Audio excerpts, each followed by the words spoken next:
¿Elecciones suicidas para Nicolás Maduro? La batalla política venezolana se libra ahora entre bambalinas, mientras los negociadores del gobierno de Nicolás Maduro y la oposición de Juan Guaidó se reúnen en Barbados bajo la mediación de Noruega, que ha puesto su prestigiosa diplomacia al servicio de una solución al laberinto de Venezuela. Muchos en el país se preguntan de qué están hablando y qué puede resultar de unas nuevas conversaciones de las que apenas hay información. A falta de noticias proliferan los rumores. La oposición exige la renuncia de Maduro y la convocatoria de elecciones presidenciales, y cada vez más voces señalan que el gobierno podría estar dispuesto a aceptarlas como parte de un acuerdo. Parece la única manera de romper con una parálisis política que acompaña desde hace meses el continuo deterioro económico del país. La de Phil Gunson, analista especializado en la América Andina del International Crisis Group, es una de ellas, aunque cree que todavía son muchos los obstáculos en el camino y que si quiere ganar una elección limpia, el chavismo debe encontrar una alternativa a su actual líder. BBC Mundo conversó con él. ¿Se pondrán de acuerdo el gobierno y la oposición?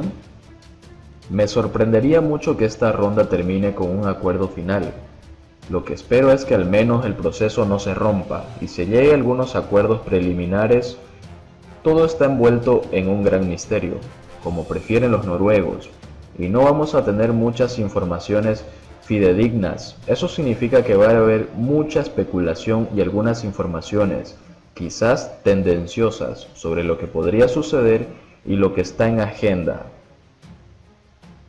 Podemos celebrar el hecho de que haya regresado a la mesa de negociaciones porque realmente este es un proceso muy vulnerable, y es positivo que, por lo menos, se siga discutiendo, pero evidentemente son dos contrincantes a lo que separa una gran distancia todavía. Es posible que esta no sea la ronda de contactos definitiva. ¿Cree que de veras habrá una solución negociada a la crisis política en Venezuela? Las alternativas a un acuerdo son mucho peores. Es casi inevitable que en algún momento esto lleve a una negociación y a un acuerdo. Ambas partes van a tener que aceptar hacer concesiones, quizás mucho más allá de lo que aceptan ahora. Por supuesto, el gobierno tiene que aceptar la posibilidad de perder el poder, y hasta ahora no hemos oído ninguna declaración que lleve a pensar que eso pase por su cabeza. Hasta ahora ha dado la impresión de que negocia para mantenerse en el poder, no negocia su salida, y en el otro extremo, la oposición solo está dispuesta a hablar de su salida del poder. Es más, dice que es el primer paso de la negociación. Ahí la oposición va a tener que ceder porque, a menos que tengas, metafóricamente hablando, la pistola en la sien de tu adversario, no puedes llegar a una negociación diciendo que lo primero que tiene que hacer la otra parte es irse. Pero si el gobierno no está dispuesto a ceder el poder y la oposición no contempla ninguna alternativa a eso, ¿no es ingenuo contarle a los venezolanos que la negociación puede dar resultados? Una vez que el gobierno acepte la necesidad de que haya una nueva elección bajo supervisión internacional y la oposición acepte que para llegar a esa elección no pueden exigir la salida inmediata de Maduro, los demás detalles se pueden volver relativamente rápido, hasta que unos y otros no acepten que deben hacer concesiones dolorosas, no se puede avanzar. Una vez lo hagan, podrían ser extremadamente rápido. Sin Maduro ni Guaidó, en estos momentos pareciera que el principal obstáculo es la suerte de Nicolás Maduro. ¿Cuál podría ser un buen acuerdo que desencallara esa situación? Si uno ve la cosa en frío, podría llegar a la conclusión de que podría haber renuncias recíprocas.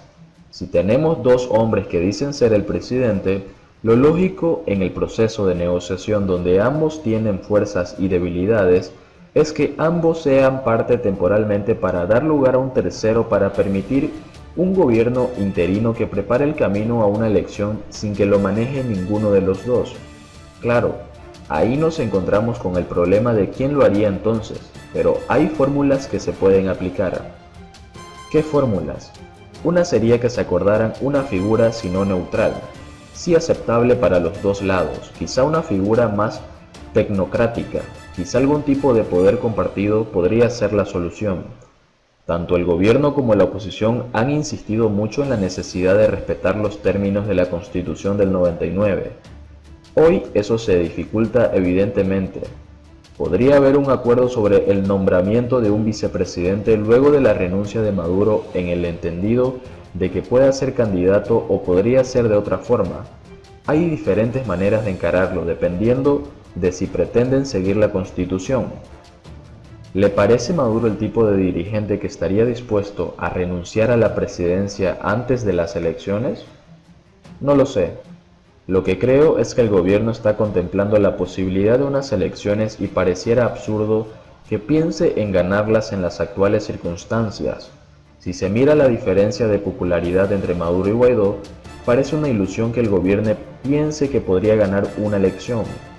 Pero ya nos han sorprendido antes. Mucho dependerá de la disposición de los electores de la oposición a salir a votar y el gobierno nos ha demostrado en múltiples ocasiones que tiene formas de convencer a los votantes de la oposición de que no vale la pena. ¿Está sugiriendo que si el gobierno quiere ganar esas elecciones, Maduro no puede ser el candidato? Sí, lo mejor pareciera ser otro candidato. En este contexto siempre se menciona a Héctor Rodríguez, que forma parte de la delegación negociadora del gobierno. Él sería un candidato joven, más potable incluso para algunos dentro de la oposición. Un tipo que podría hacer una buena campaña y presentar una cara renovada del chavismo. Ciertamente, parecería suicida para el chavismo volver una contienda electoral en condiciones libres y justas con Maduro como candidato, porque su popularidad, incluso entre las filas chavistas, es muy baja. Hay un montón de asuntos pendientes. ¿Cuáles serían los obstáculos para un acuerdo global aparte de la presidencia? Uno es la presidencia y la presencia en cada uno de los bandos en conflictos de factores que no están representados en las negociaciones y que quieren sabotearlas. Hay gente del lado de la oposición que llama a diario a terminar con lo que llaman la farsa de las conversaciones y piden una intervención militar. Aparte están sus ataques frontales a Juan Guaidó.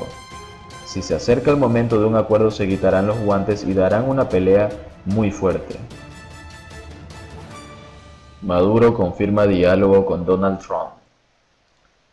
Confirmó que desde hace meses hay contactos de altos funcionarios del gobierno de Estados Unidos, de Donald Trump, y del gobierno bolivariano que yo presido, dijo Maduro. Así fue como Nicolás Maduro confirmó este martes que desde hace meses mantiene conversaciones con el gobierno de Trump, incluso pese a las sanciones impuestas por Washington destinadas a aumentar la presión para que renuncie. En su momento el gobierno de Maduro calificó esas medidas como terrorismo económico. Con sus declaraciones en la televisión, Nicolás Maduro puso fin a las informaciones de medios locales de que una poderosa figura de su gobierno había estado negociando la destitución de Maduro con Washington. El corresponsal de la BBC, Will Graham, explicó que es probable que con este mensaje Maduro esté tratando de eliminar cualquier sugerencia de que las reuniones con Estados Unidos están teniendo lugar sin su conocimiento. Estados Unidos es uno de los más de 50 países que no reconocen a Maduro como el líder legítimo de Venezuela, después de que las elecciones presidenciales de mayo de 2018 no fueran consideradas por la comunidad internacional como transparentes ni limpias. En su discurso en televisión, Maduro dijo así como: he buscado el diálogo dentro de Venezuela. He buscado una forma en que el presidente Trump realmente escuche al país. El presidente Trump confirmó el martes que su administración estaba hablando con varios representantes de Venezuela. No quiero decir con quién, pero estamos hablando a un nivel muy alto, dijo el presidente de Estados Unidos. ¿Cuál es la situación de Venezuela ahora mismo?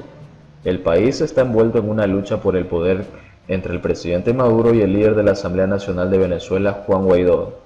Guaidó, declarado presidente interino en enero, alegando que las elecciones que llevaron a Maduro al poder por un segundo fueron un mandato fraudulento.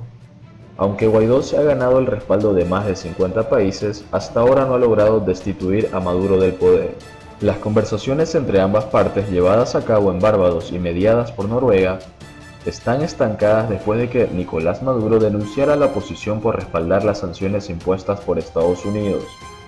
Según Naciones Unidas, el país está sufriendo una de las peores crisis económicas de la historia. El organismo internacional afirma que una cuarta parte de sus 30 millones de habitantes necesitan ayuda. Más de 4 millones de venezolanos han abandonado el país en los últimos años. ¿Por qué está involucrado Estados Unidos? Estados Unidos ha sido un blanco frecuente de la ira de Maduro.